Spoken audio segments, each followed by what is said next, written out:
The conference room fell silent the moment the 12-year-old girl spoke. "Excuse me, sir," she said in flawless Dutch, "but there's a mistake in the translation of the contract." Richard Vanderberg, billionaire and owner of America's largest luxury hotel chain, froze mid-shout. For 15 minutes, he had been losing a $50 million deal thanks to an incompetent interpreter. And now this child, the daughter of the cleaning lady he'd never once noticed, had corrected everything in seconds. Lana Santos, just 12, but with an IQ of 165, stood steady beside her mother. While most children watched cartoons, she spent her afternoons devouring books on linguistics and philosophy from the public library. And for 2 years she had silently studied the injustices her mother endured at this hotel. "How can a child speak Dutch better than my translator?" Vanderberg muttered. Manager Thompson and supervisor Williams exchanged nervous glances. They had mocked Lana's intelligence for years and ignored her mother's qualifications, a master's degree in literature and fluency in 5 languages. "My mother speaks Dutch, French, English, Spanish, and Italian," Lana continued.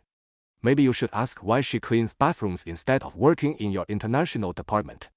Thompson forced a shaky laugh. "Sir, children say the strangest things," but Vanderberg wasn't listening to him. Something in Lana's eyes, sharp, observant, fearless, reminded him of himself at her age. "Keep talking," he said. Lana switched back to Dutch. "If you want to know what's wrong with this place, I can tell you.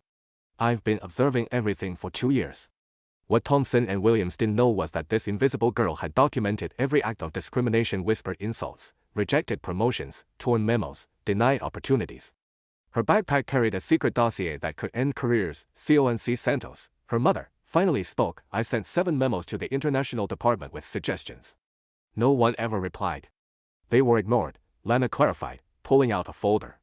"And here are the responses you never saw." Vanderberg opened the folder. His face hardened as he read. "Stay in your role and avoid future embarrassment. Cleaning staff are not qualified to comment on business matters." Thompson went pale. "And this," Vanderberg said, turning the page, "is where you ignored her warning about the Japanese contract, the one that cost us $2 million. Williams tried to interrupt, but Lana played an audio recording, his own voice saying, "People like her should know their place." The room froze. "When was this recorded?" Vanderberg demanded. "Last week," Lana answered calmly. "After a double shift Williams forced my mother to work as punishment." Thompson panicked. "Sir, she's a child. She's being manipulated." Lana's voice turned cold. "Like the story you invented about your niece studying in Europe. I have the bank statements showing you repaid the stolen money she took from the safe." Vanderberg stared at Thompson, stunned. Lana wasn't just a prodigy, she'd built an information network across the hotel. From kitchen staff with degrees to maintenance workers with engineering diplomas, every overlooked employee had become one of her eyes and ears, and they had fed her enough evidence to ignite a firestorm. "Count," Vanderberg ordered. "Both of you." "Nah." But this was only the beginning. 3 days later, the hotel operated under tense silence. Thompson was suspended. Williams was demoted. But Lana was already working on something bigger. Williams cornered Conc in the locker room. "Your stuck-up little girl impressed the boss, but nothing will change. People like you always end up where you belong." The recording app Lana had installed on her mother's phone captured every word. Lana now understood the real game. Corporate investigations could be manipulated. So she relied on her invisible network. Carmen from laundry discovered contracts hidden in guests' clothes. Roberto from maintenance accessed executive computers left running overnight. A new receptionist secretly informed by Lana asked questions in all the right places. And then they found it. Ghost employees. 47 of them. For 5 years. Thompson had created fake workers who existed only on paper but collected salaries. Salaries he controlled. Over $2 million stolen. And Williams. She forced cleaning staff into unpaid double shifts, then logged those hours as work done by the fake employees. It was a perfect system built on racism, fear, and silence, but none of them had accounted for a 12-year-old girl who saw everything. Lana called Vanderberg. "I need a private meeting. This isn't just discrimination. It's money laundering." He nearly dropped his coffee. "Do you have proof?" "I never speak without proof."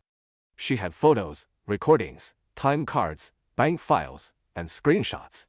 And she had already anticipated Thompson's plan to label her as a delusional child, so she set the final trap the night before the board meeting. She emailed everything anonymously to journalists, federal prosecutors, and the FBI. At 10 a.m., Thompson walked into the conference room with forced confidence right before Lana entered with a box, a laptop, and half a dozen employees he had bullied for years. "You can't allow junior employees to interrupt," he began. "The junior employees," Lana said, opening the laptop, "are the ones you underestimated.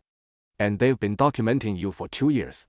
A spreadsheet appeared. 47 ghost employees, $2,300,000 stolen, transfers traced to Thompson. Roberto explained how he accessed the systems. Carmen displayed bank papers. Lana played recordings of both Thompson and Williams discussing how to silence the black woman and her daughter. Then the door opened. Federal agents walked in. Mr. Thompson, Ms. Williams, you're under arrest. Thompson sputtered, you're just a child. You don't understand the world. Lana smiled, I understand evidence. And I have 2 years of it. 6 months later, the world knew her name. Conc Santos became Director of International Relations, earning $15,000 a month. Lana attended a school for gifted children, sponsored entirely by the hotel. Thompson received 8 years in federal prison. Williams received 40 and both lost everything. Vanderberg created the Lana Santos program, promoting P-40T overlooked employees across the company, and in a federal penitentiary. Thompson now cleaned bathrooms, the same work he forced qualified people to do because the world had learned a simple truth. Underestimating someone because of prejudice isn't just immoral, it's stupid, and sometimes justice arrives in small, brilliant, unstoppable packages.